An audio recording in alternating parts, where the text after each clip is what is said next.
Yo, yo, yo, what up, y'all? It's your boy Rob coming back at you once again with another live stream. So before we get started, you already know what to do. If you're not subscribed to the channel, make sure you hit the bell icon twice. Smash the like button, share this video out to all of your followers, and let's get it cracking. All right. So shout out to everybody who is in the room. I appreciate you guys being here. If you can hear me and see everything clearly, please give me a thumbs up or radiation emoji in the chat. If you cannot hear me or things are looking kind of bad, please give me a thumbs down or an angry face, and I'll work on fixing it. While you guys are doing that, I'm going to shout out everybody who is in the building early. All right. Shout out to my man Greets. It's good to see you, bro. Shout out to Carla. Good to see you. Shout out to my man Jesse Pierce. Good to see you as always. Shout out to my man Black Free Thinker. It's good to see you. And shout out to Tedra. All right. If it seems like I'm rushing, that's because I am. We got a stream scheduled at 3 o'clock over on Undocumented. No worries. The stream will take you right there when it's over. All you got to do is just sit there and chill. Shout out to Don P. What's good with it, bro? All right. And it'll take you right into Undocumented. All right. So let that happen. All right. You'll listen to the outro music. It'll take you right over there. All right. Also, I'm going to try to rush through this as quick as possible. So if I don't get comments like how I usually do, I apologize. Just try to remember and take those comments over to Undocumented with you. And if you're not subscribed to Undocumented, if one of the moderators could put the links to Grind and Motivate's channel, Just Talking with TD and Rob, and the Undocumented link in the chat, I'd greatly appreciate it. So what we're going to do is we're going to real quickly talk about some new information about the quote-unquote migrant crime wave. All right. We're also going to talk about some information that's been uncovered that tends to lead people to believe that authorities may have known about this issue with Tren De Aragua before what's been coming out in the news. Now, I don't know if you're subscribed to my channel. You guys know I've made videos about Tren De Aragua months and months ago, some even as late as last year, if I'm not mistaken. But as far as this particular situation that's going on in Colorado, evidence suggests that it may have been blown off when whistleblowers or people in that community or people representing that community had come to authorities prior to the things that are going on now. All right. Shout out to everybody that's watching. I appreciate you guys. We got 19 people watching. That's what's up. We got 29 likes. If everybody could take a moment, smash that like button, hit the bell, share the stream. All right. Let's try to get those likes to 30. All right. First, what we're going to do is we're going to watch a clip. All right. We're going to watch a clip from Fox News. And this clip is talking about a migrant who was recently detained. All right, let's get it. An illegal migrant from Honduras was arrested after he was accused of stabbing a teenage girl at a baseball game in Indiana on Saturday. This coming as a new report reveals migrants are making 75% of the arrests in some parts of New York City. Multiple arrests with the same people. Now, as far as that report goes, that is interesting that they said that. This is, again, the Rupert Murdoch news media information loop citing itself. They're citing a New York Post article. So just be aware of that, because the mainstream media is biased and they don't show how interconnected they are to these quote unquote think tanks, as well as how a lot of these places have the same shareholders. So what they're doing is recycling information and making it look like they're independent sources when they're all under the same company umbrella bubble. Just know that when you're watching the mainstream media, if Fox News quotes Sky News quotes Wall Street Journal quotes New York Post, those are all the same company, all owned by the same family, the Murdoch family. All right, just understand that. All right. Now, as far as that particular report goes, as far as the 75% of people who the 75% of migrants who are committing these crimes, they're talking about Midtown New York. All right, Midtown New York, Midtown Manhattan for the most part. All right, we did a live stream on Undocumented about that the other day, putting the mods to work again. If one of the mods could put the link to that live stream that we did the other day on Undocumented, where we went over that report, into the chat, I would definitely appreciate it. Make sure you guys hit that link, go subscribe over there, and check out that stream when you get a chance. Jenkins is here with more. Griff. Yeah, good morning, guys. Look, the border crisis really hit home in the Midwest this weekend. Let's start there. A previously deported illegal immigrant from Honduras was arrested Sunday, authorities said, following an intense manhunt in Indiana after he was deemed a person of interest. Here he is. You see him, Dimas Gabriel Yanez, 26 years old. Now, the Lake County Sheriff's Office says the manhunt began Saturday after a 14-year-old girl was stabbed in the hand with a butcher-style knife while at her brother's baseball game. When the girl's mother tried to help, the migrant also tried to stab her before fleeing. Now, the teen girl is okay, was treated and released from a hospital hospital. Yanez was apprehended Sunday after cops spotted him running through a cornfield. Investigators said he was in the process of trying to cut his hair to change his appearance and evade law enforcement. The sheriff's office said Yanez had been previously deported to Honduras in 2018 and, quote, may have been engaged in criminal activity across the United States since returning illegally. Meanwhile, as you mentioned, Ainsley, in New York, police. So let me ask you guys this question. When it comes to the migrants, do the criminal migrants have a very similar pattern to the criminal police? If you ask me, criminal migrants have a very similar pattern to the criminal police, and that pattern goes like this. In most cases, when a lot of these criminal migrants get in trouble, it comes out that they've been previously deported or they have a past criminal record. The same way when there is a police attack or deletion of an unarmed black person, when their records come out, it shows that they've been passed around like a cheerleader from multiple precincts. If you guys would agree with that, give me a thumbs up. If you guys disagree, give me a thumbs down. And speaking of a thumbs up, shout out to y'all. We got 20 people watching, 16 likes. Let's try to get the likes to 40. These sources tell the New York Post 75%, 3 out of 4 arrests in Midtown Manhattan for crimes like assault, robbery, domestic violence are migrants. In parts of Queens, they say the figure's more than 60%. And guess what? They blame sanctuary laws for the spike. And it's interesting to point out, Mayor Eric Adams has been calling on the city council to change those sanctuary laws, try and get it under control. And finally, if you dig a little deeper in this New York Post article, it talks about the rise of that Tren De Aragua, that dangerous Venezuelan gang that's taken a foothold in parts of the country like Aurora, Colorado, and in New York. Now, remember, again, Trump had said, quote unquote, they're sending their quote unquote prisoners here. They're quote unquote sending the worst of the worst here. Here's my question. If prisoners are not being sent here, then how is it that there's enough people here to be able to get a multinational, now in multi-states, prison gang together in this short amount of time? Let me know what you guys think. City, remember, they were tied to the shooting of 2 NYPD officers. They say this threat is growing by the day. Guys? And Griff, in that New York Post article, it also talks about these same migrants who game the system to come into the country. They know exactly how the system works in the sanctuary cities. They'll go steal some stuff. They know they're going to get arrested, but they'll be out in 15 minutes. That's right. In fact, there's a quote in the article from a anonymous person that works in the courts that says, come Mondays, it's all migrants. Right. Guys? Thanks, Griff. Thank you, Griff. If you read that article, too, it talks about a 31-year-old migrant. He came into this country earlier this year, been arrested 5 times. Right. Latest arrest was arrested for walking into the Target store and getting some pants and a beer. And they arrested me, said, I wanted to change my clothes and sit down and think. I didn't know Target sold beer. Well, and it's not just the Tren De Aragua within Aurora that is going back. And I don't know what the interim police chief is talking about in Aurora, saying, oh, it's really not a problem. You got city council members, community members showing video of them. And the governor says that too. Governor saying this nonsense. He wants to be president one day, by the way, saying that it's different apartment complexes that they're taking over. Now there's reporting going on in Chicago that the gangs within Chicago and the Tren De Aragua are going back and forth. So we got a crisis. Wait, so American gangs are fighting foreign gangs? Back and forth. Fantastic. Great. You know, Charlamagne. Now you're talking about the American gangs fighting against Tren De Aragua. That's what, shout out to Scano216. That's what he was talking about in his video that I reacted to yesterday. God, when I interviewed him, he said the crazy thing he was getting people telling him that the gangs are taking on gangs. That's where New York is heading, but you're saying Chicago headed there first. I'm Steve Ducey. I'm Brian Kilmeade. And I'm Ainsley Earhart. And click here to. All right, so there's that. All right. So next, what we're going to do is we're going to take a look at an article from the Denver Gazette. All right. We're going to take a look at this article from the Denver Gazette. And this article from the Denver Gazette may give us some insight as to what's going on with this new information that has come out that shows that there might have been knowledge of this and it just wasn't acted on. So you guys can see that headline there, right? If you guys can see that headline, give me a thumbs up. If you guys can't, give me a thumbs down. It says attorney's letter warned Colorado officials of Venezuelan gang control at Aurora apartments. Aurora initially dismissed the claims, but later acknowledged gang activities and arrests. So yeah, apparently somebody knew about this and they kind of dropped the ball. You know what I'm saying? Right. Absolutely, bro. Shout out to Unsunken One. Unsunken One says, sup, Rob? Funny thing is the illegals don't get pew-pewed by the police. Right. And why is that? One of the reasons why is probably because the police got, they're worried about some backlash from law enforcement as well as from the federal government because of the sanctuary protections, right? If you guys agree, give me a thumbs up. If y'all disagree, give me a thumbs down.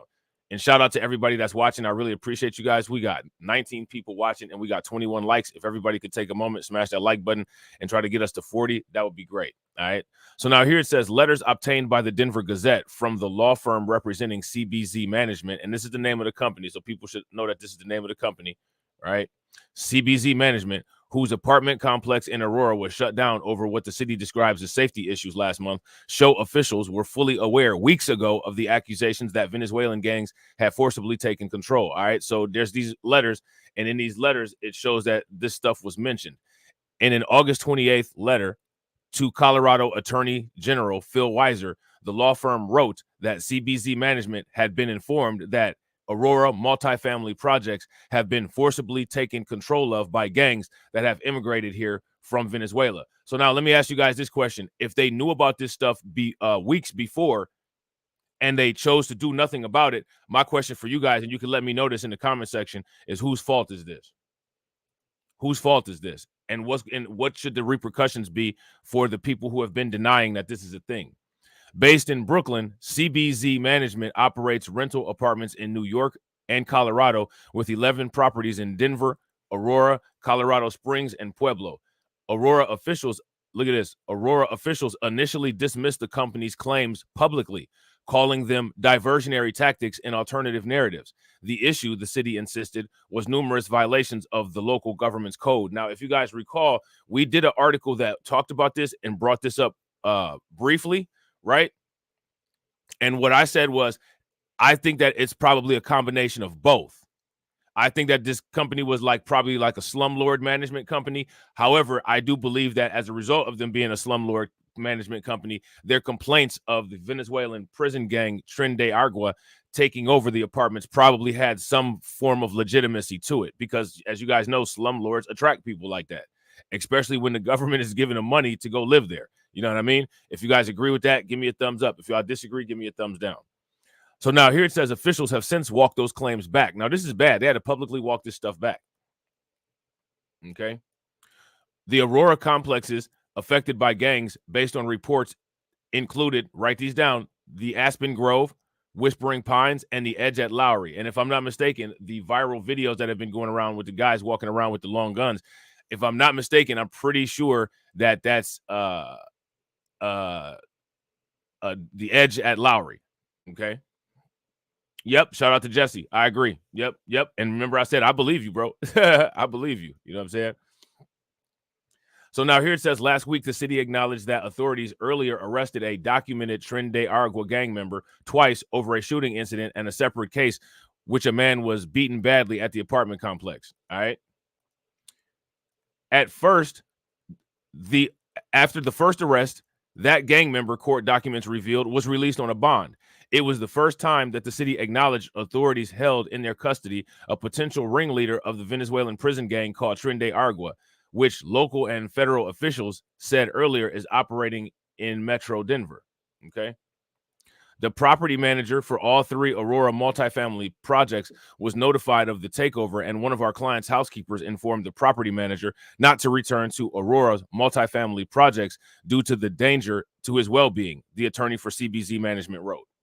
The letter to Weiser, the attorney, said the company was informed that Aurora Police Department was, quote unquote, unable to take effective action due to consent decree with the Colorado Attorney General's office. So do you guys remember in that video that I reacted to, Skano, when he was like, yeah, the cops ain't coming, ain't nobody coming? I mean, if this isn't proof of that, I don't know what is.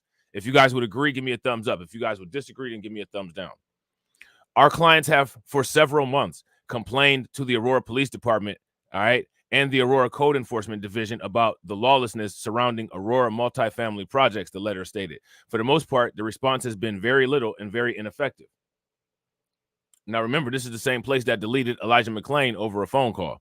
The police department is emerging from years of scrutiny over its handling of the 2019 death of 23-year-old Elijah McClain, who died after encounters with officers and paramedics as he walked home from a convenience store. McClain's death prompted Weiser's office to investigate, which ultimately led to a consent decree to enforce changes to Aurora's policing. Gang takeover occurred on June 27th, according to the law firm. The law firm did not respond to a phone call and email seeking comment. Lawrence Pacheco, a Weiser spokesperson, confirmed the letter's authenticity to the Denver Gazette on Tuesday. So this letter has been confirmed that it's real. The Attorney General's office advised attorneys to contact local law enforcement, with concerns about criminal activity on the property, Pacheco said in the email. Now, as we know, the response doesn't seem to have been very effective. Okay. The response doesn't seem to have been very effective. And shout out to everybody that's watching. We got 35 people watching. Shout out to y'all. And we got 23 likes. If everybody could take a moment and smash that like button and try to get us to about 50 likes, that'd be great. All right. So now here it says, having already done that, the owners of CBZ Management through its law firm then reached out to Aurora City manager Jason Batchelor. On July 3rd, the landlord's attorney wrote a similarly worded letter to Batchelor describing a dire situation and stated that the owners, quote unquote, stating that the owners no longer have control over the properties, with residents being subjected to, quote unquote, threats of physical violence and tyranny from the gangs. So now, based on this statement, right, based on that statement, that letter being written to the government, kind of implies that the apartment complex is no longer under control of the management. Would you guys agree? If you guys agree with that, give me a thumbs up. If you guys disagree with that, give me a thumbs down. The city said it is unable to the city said it's unable to immediately authenticate the letter because Batchelor is out this week. And, you know, I don't know how quickly the letter will get authenticated when he gets back either, because if you just don't authenticate the letter, then we can just say the letter's not authentic. You know what I'm saying? So there's that, unless they get a court order where it has to be done. In a meeting with Aurora Police, the Federal Bureau of Investigation and the United States Department of Homeland Security, the landlords were told that the gang infiltration in these Aurora properties were not an isolated event, but numerous other multifamily projects in the city of Aurora and throughout the state of Colorado are subject to the same gang control, the letter said. All right. Roughly a month after Weiser and Batchelor received their letters, news outlets across the country, including the Denver Gazette, reported that Tren De Aragua gang members had given the green light to its rank and file to attack law enforcement. So do you guys remember about maybe a month or two ago when the reports were coming out that said, quote unquote, Venezuelan gang puts green light on law enforcement? If you guys remember a lot of those headlines circulating, give me a thumbs up. If you guys don't, then give me a thumbs down. But Aurora and Denver police have acknowledged the warning, but have disclosed little else. Now, if you feel authority to just go and attack police, that kind of says something, right? That kind of says that for the most part, it's up. You know what I mean? It's unclear whether Batchelor replied to the letter. Batchelor could not be reached for comment on Tuesday, and they probably told him not to say anything. A tough problem to admit to. On Friday night, Aurora officials released a video insisting that gang members have not taken over one apartment complex, part of an aggressive campaign by the city to push back against some of the reports by national media outlets reporting an organized Venezuelan crime group has overrun the Colorado municipality. So as you guys can see, what they were doing was trying to combat a narrative instead of trying to combat the problem. And this is what happens when you try to combat a narrative versus trying to combat the problem. The narrative eventually becomes exposed, and the problem eventually becomes even more widespread and known, and your incompetency is blaring all over the place. If you guys would agree, that's the outcomes. Give me a thumbs up. If you guys would disagree, then give me a thumbs down. Shout out to everybody watching. We got 35 people watching, and we got 29 people in here. If everybody could take a moment, bang that like button, hit the bell if you're not subscribed, and share. All right. Let's try to get those likes to 60. All right. A July 2nd email obtained by the Denver Gazette indicated that Aurora Police Department was aware of the violence at the apartment complex and was working to address it. So as you guys can see, there was an email that was obtained back in July, and nothing was done about this. You know what I'm saying? We are doing what we can to address the spike in violence in the community and will continue to do so. Lieutenant Sean Mitchell said in a July 2nd email authenticated by the city. All right. It's now September. This is a major failure. Now, again, let me ask you guys this question. We're going to bring it to the election, right? And also, if you guys haven't done the surveys that are down there in the chat, please take a moment and do those.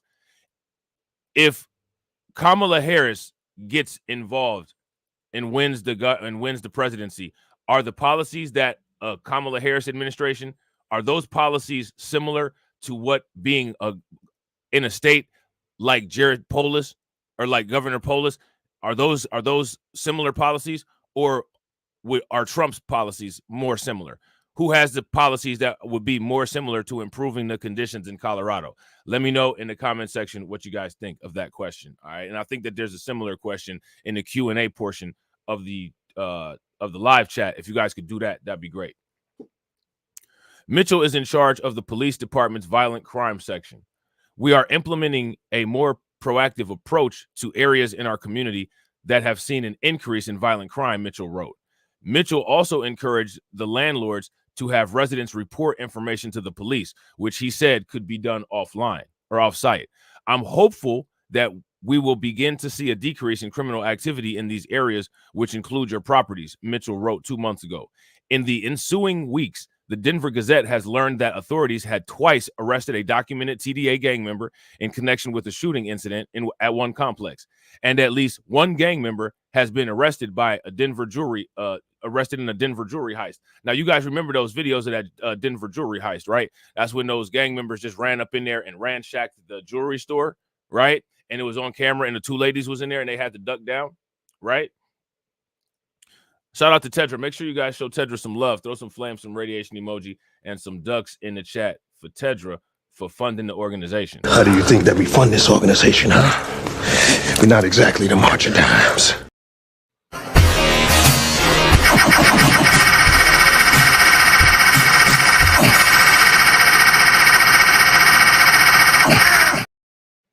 Cash rules everything around me. Cream, get the money. Dollar, dollar bill, yo.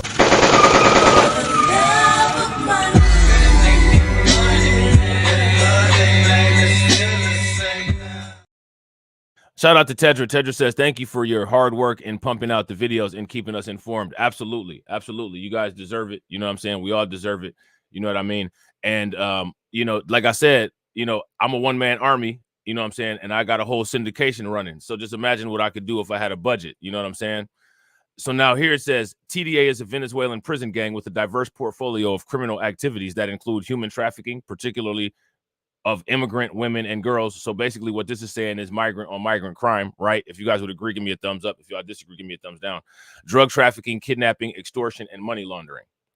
Victims who have sought to escape the exploitation are often deleted by gang members, with their deaths publicized as a way to intimidate others from coming forward, according to the U.S. Treasury Department.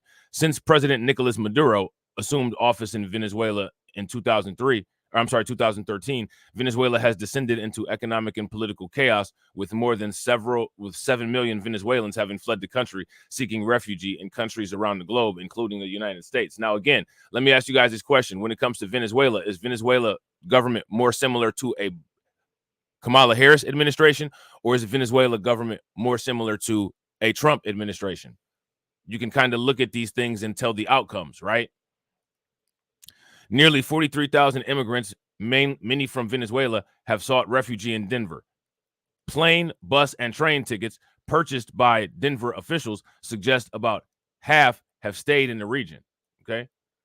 Last month, Aurora city officials shuttered Aspen Grove, a 98-unit complex near the University of Colorado and Schultz Medical Campus, and evicted 300 people, mostly immigrants, okay? City officials cited a laundry list of issues at the complex that included rodent infestations, sewage backups, trash pileups, water leaks, shattered or missing windows, and a lack of electricity. I mean, so basically it's like they went from one third world situation to another. It's like they went from one third world situation to another, right? So why would you leave an already bad situation and then go to a situation like this? Ruben Luby, a City of Aurora spokesperson, initially said that the building owners and managers made the decision to effectively abandon their paying tenants. All right. So again, like I said, this kind of backs up the point that Jesse is making, right? And it kind of backs up my guess, right, that I had. And look, there goes some surviving the suburbs stuff that just popped up. Shout out to the Denver Gazette. You know what I'm saying? Shedding the light on those dangerous suburbs. We might have to say this for some other time. You know what say that did another time. It might be the folks over there. You know what I'm saying? Instead of expanding the resources to address these documented issues, CBZ and its stakeholders have hired a team of attorneys and said, as we learned today, a Florida-based public relations firm to engage in diversionary tactics and fight the city in its city charter mandate duties and enforce city code and alternative narratives with many of you, Luby said in an email on August 5th. So again, this is going back to last month. I'm going to read that again because that paragraph was kind of choppy.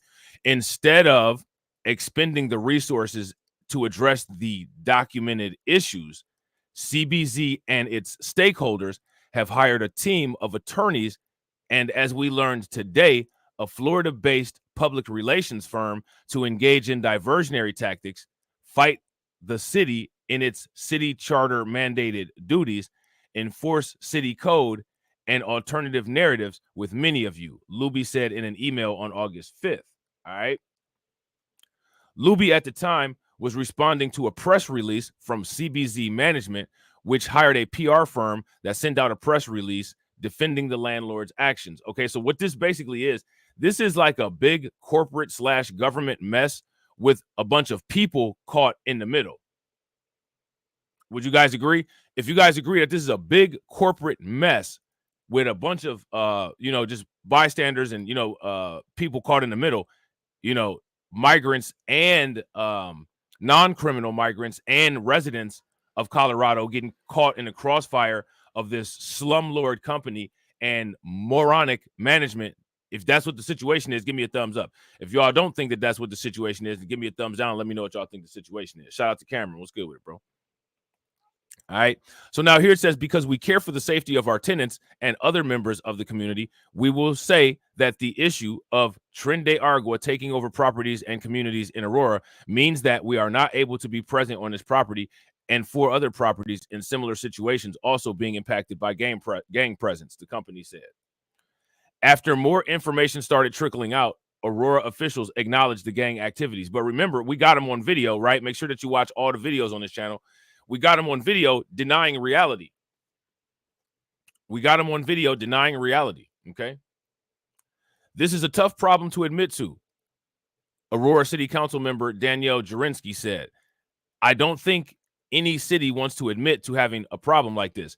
It was kind of to save face. And I got to agree. And honestly, it goes beyond that. If you ask me, this is a result of quote unquote Democrat policy. And I don't think that anybody who is a Democrat would want to admit to this either, because this exposes the failing natures of their policies. Think about this. We got double Democrat failure in this situation. We got the people who come from a failed leftist government of Nicolas Maduro, right, to a United States government with welcoming leftist policies, where this crisis is causing that to implode. So what you have is a domino effect of leftist policy in South America collapsing, coming to the United States in a leftist enclave in America, and then imploding that leftist enclave. So now it goes from global to a state. Then if the politicians change in Washington, it'll be spread nationwide. Do you guys see the cascade of events that could possibly take place? If you guys see that this cascading effect unfolding, give me a thumbs up. If you don't, then give me a thumbs down. So now here it says Jurinsky was among those who had publicly raised the issue of gang activity at the Aurora apartments. Last week, a video surfaced of men with assault rifles dressed in hoodies and ball caps busting down doors of an apartment unit in the city. Aurora Mayor Mike Kaufman, who did not respond to a phone call and email Tuesday, seeking comment, has acknowledged that the Venezuelan gangs have taken control of several apartment complexes in the northern part of the city, calling it a quote-unquote nightmare situation. And if you guys pay attention, there's an article that came out from the New York Post that's titled quote-unquote nightmare situation, okay? Kaufman also admitted that the city lost control and are working aggressively to get it back. Now, the whole idea of the government is to quote-unquote keep control over the areas that they are designated to govern, right? If they don't show any evidence of being able to do that, you should ask yourself the question, do they deserve a second term? All right. So we're running out of time because I got to get to undocumented. I hope you guys enjoyed the stream. There's going to be a part 2 tomorrow because we need to go over an article that came out from the Denver Post where they go into this a little bit deeper and they talk about it from all sides. Hopefully it's a decent article and we can get something out of it. All right. Shout out to everybody who is in the building. I appreciate it. Please make sure you guys show some love to Tedra for funding the organization. Y'all know what to do. Throw some radiation emojis, some ducks into the chat for Tedra. Do not move a muscle. All right. This will take you right into Undocumented, and Undocumented will be starting shortly. While you're over there, hit that bell, hit the like button, and make sure that you guys drop a comment. And as always, ladies and gentlemen,